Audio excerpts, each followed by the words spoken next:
السلام عليكم ورحمة الله وبركاته. يا أهلا وسهلا بكم وكل متابعينا على قناة إعلام أونلاين.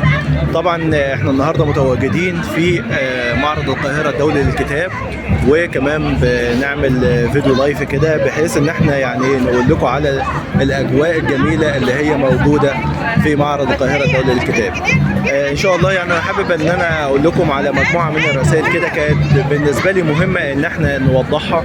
اهمها ان انت لازم تزور معرض الكتاب السنة دي، حاول بقدر الامكان ان انت وزمايلك او انت واحبابك ان انت تزور معرض الكتاب السنة دي، لان بصراحة حاجة عظمة جدا واجواء رائعة، والناس هنا يعني بفضل الله مبسوطة جدا.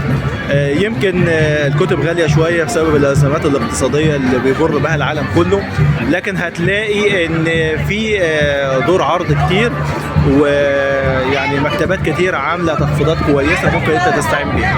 يعني مهم كمان جدا ان انت تطلع على اهم العناوين في الكتب بتاعتك في التخصص بتاعك، وتقدر تستفيد من ده بسهوله جدا.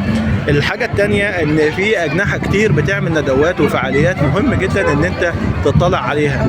يعني مش لازم بس ان انت تشتري كتب، معظم الكتب ممكن تكون نازله دلوقتي PDF، لكن في اجنحه كتير في المعرض بتعمل ندوات وفعاليات ممكن انت تستفيد منها جدا، وتعمل كمان لقاءات مع شخصيات او تعمل علاقات كويسة، وهتلاقي استفادة منها كتير جدا.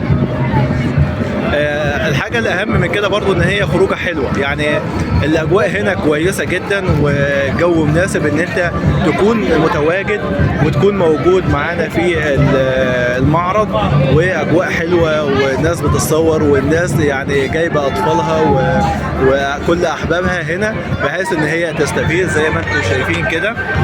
زي ما انتم شايفين حاجة بصراحة روعة جدا. في من أهم الندوات اللي بتكون متواجدة دايما وباستمرار جناح الأزهر الشريف بيعمل كل يوم أكتر من ندوة، وفي يعني فعاليات حلوة جدا بالنسبة سواء للأطفال أو للكبار، ممكن انتم كمان تستفيدوا منها وتشوفوها وهتعجبكم جدا.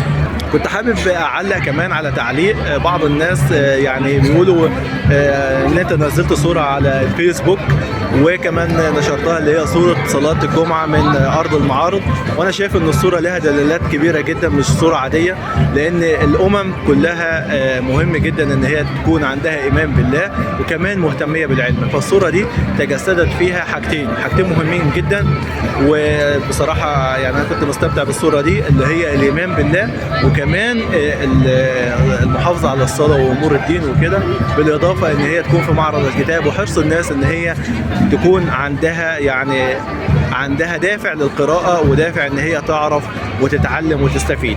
النهارده كان عندنا ندوة مهمة جدا في جناح الأزهر الشريف، كانت عن الأخوة الإنسانية، والنهارده يوم 4 فبراير بنحتفل بيوم الأخوة الإنسانية، اليوم العالمي للأخوة الإنسانية والتسامح والعيش المشترك. وكانت الندوة فيها قامات كبيرة جدا على رأسهم فضيلة الأستاذ الدكتور محمد المحرصاوي رئيس جامعة الأزهر، وكمان الأستاذ الدكتور محمد أبو زيد الأمير، الأستاذ الدكتور نظير عياد رئيس مجمع البحوث الإسلامية، والأنبا أرميا الأسقف العام ورئيس المركز الثقافي الأرثوذكسي، وكمان المفكر الكبير الأستاذ الدكتور عمرو الشبكي المفكر والسياسي والكاتب المعروف.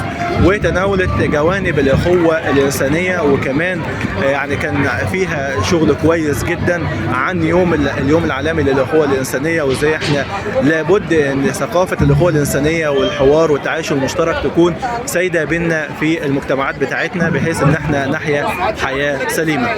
كل الرسائل دي واكتر موجودة هنا، موجودة في معرض القاهرة الدولي للكتاب، تقدروا تيجوا وتشوفوه وتستفيدوا منه، وحاجة بصراحة جميلة جدا، وان شاء الله دايما تكونوا منورينا.